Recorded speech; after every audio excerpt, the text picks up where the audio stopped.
Let us turn to Ruth chapter 1, verse 1. In the days when the judges ruled, there was a famine in the land. So a man from Bethlehem in Judah, together with his wife and 2 sons, went to live for a while in the country of Moab. The man's name was Elimelech. His wife's name was Naomi, and the names of his 2 sons were Mahlon and Chilion. They were Ephrathites from Bethlehem, Judah. And they went to Moab and lived there. Now Elimelech, Naomi's husband, died, and she was left with her 2 sons. They married Moabite women, one named Orpah and the other Ruth. After they had lived there about 10 years, both Mahlon and Chilion also died, and Naomi was left without her 2 sons and her husband.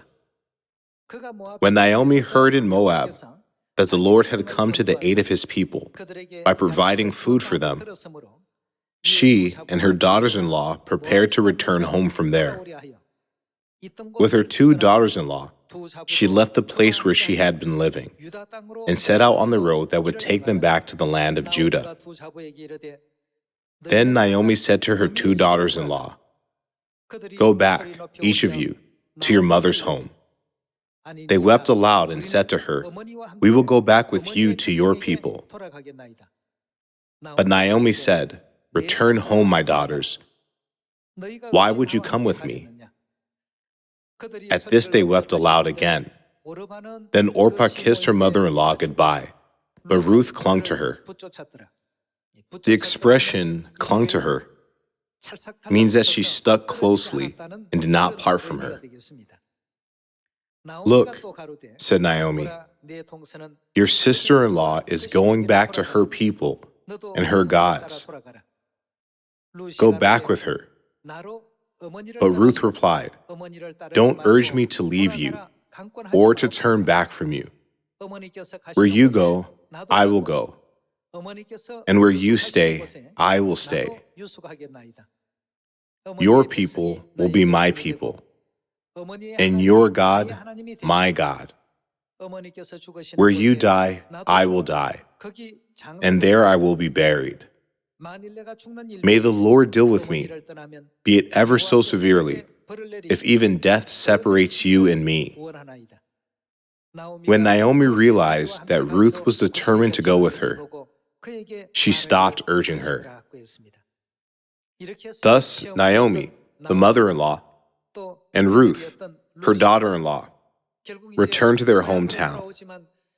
However, due to the difficulties of life, Ruth maintained her livelihood by gleaning in the fields until she eventually met and married their relative Boaz. In a life of filial piety and reverence for our parents, God always has such blessings prepared for us. Aren't the things on this earth a copy and shadow of what is in heaven? When we show such devotion to our earthly parents, we are able to secure blessings from God.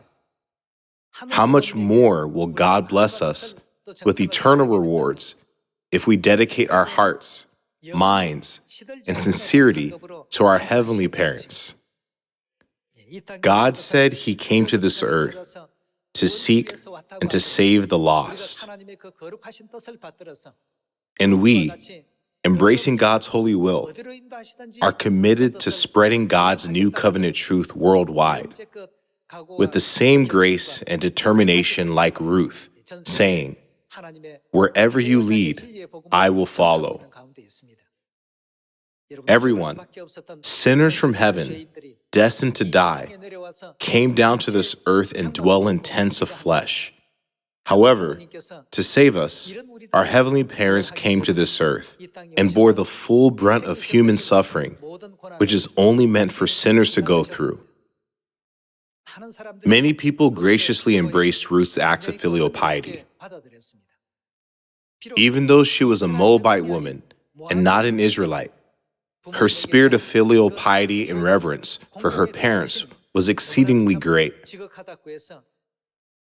In the end, Boaz took her as his wife, from whom Obed was born. then Jesse, and through Jesse, who in turn established a lineage leading to David. She was the Gentile woman mentioned in the genealogy of Israel, according to Matthew chapter 1, verse 1. Through this, God reminded and taught us, His children, that filial piety, whether physical or spiritual, is a gracious act that can bring blessings. Let us make every effort to honor our earthly parents by embracing God's will. And may we never lose faith in our heavenly parents, God the Father and God the Mother. Let's look at Ephesians chapter 6, verse 1 together.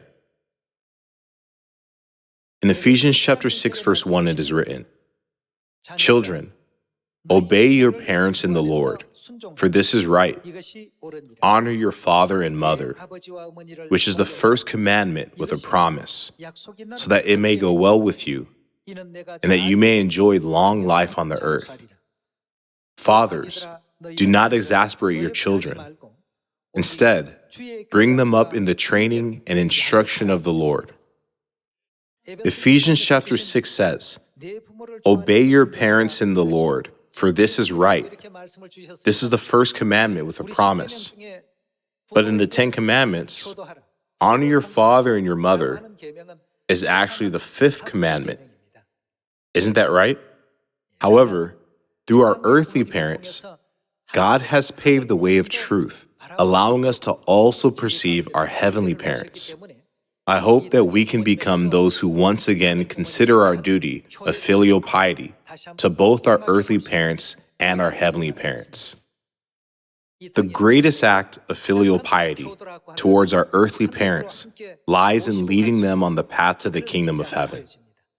By this, I would like to conclude the sermon. Thank you very much.